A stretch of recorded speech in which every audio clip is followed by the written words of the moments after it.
Breaking: ICE just arrested two liberal megadonors, turns out they are illegal. According to new reports, ICE has arrested Roberto and William Ayaz, millionaires who illegally migrated to the United States from Ecuador and poured heaping sums of money into liberal campaigns.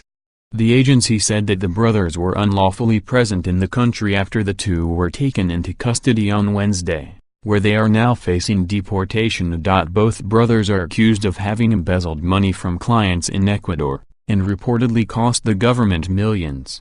Authorities allege that, during their time in the U.S., the two brothers contributed nearly $100,000 to the campaign of former President Obama, as well as to other lawmakers, in a desperate attempt to stay in the country. Two millionaire fugitives from Ecuador, whose family poured hundreds of thousands of dollars into American political campaigns as they fought to stay in the United States, were arrested this week in Miami by immigration authorities, officials said Friday.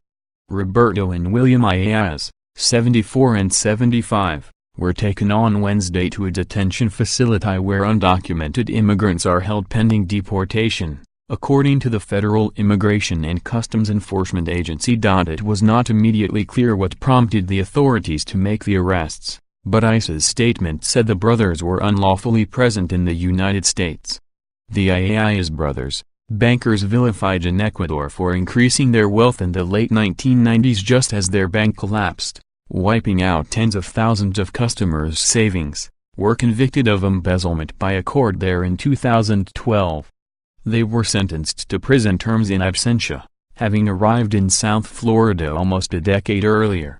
The brothers have vehemently denied accusations that they looted their bank, and said that the Ecuadorian government had politicized the case and unfairly seized their assets. They are still battling in the courts to recover their properties at home. Ecuador has estimated that the brothers cost the country $400 million, and has for years sought their extradition.